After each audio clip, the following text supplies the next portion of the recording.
Речиси 25 години никој во државата не инвестира во Институтот за ориз во Кучани, кој сега е само одел од Земјоделскиот институт при Универзитетот Кирил и Методи во Скопје. Тоа доведе оваа научна институција формално да живурка без да истражува и произведува квалитетен и семенски материјал. Веројатно поради таквата политика и однос на државата кон науката, конкурентноста на пазарот на домашниот ориз е на ниско ниво, а приносите кај оризопроизводителите се движат од 500 до 600 килограми арпа по декар, што е далеку под просекот во Грција, каде се остваруваат приноси од 800 до 900 килограми по декар.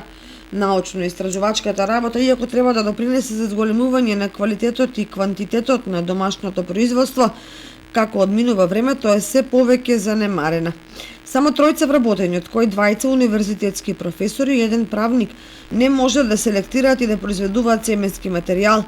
За италијанските сорти институтот нема авторски права, за турските, иако има одобрение, нема интерес кај оризопроизводителите, бидејќи не се конкурентни. Некогашната гордост на институтот, домашните автохтони сорти како осоговка, нада и други, повеќе од 2 децении не се произведуваат. Заради таквата ситуација и за оваа производствена сезона земјоделците главно ќе сеат меркантил. Посна од ливите ќе набават семе од увоз по приватни канали. Но отсуството на стратегија во застапеноста на сортите ќе доведе до хаос во полињата поради различната вегетација, што неминовно ќе се одрази и на квалитетот на родот и на приносите.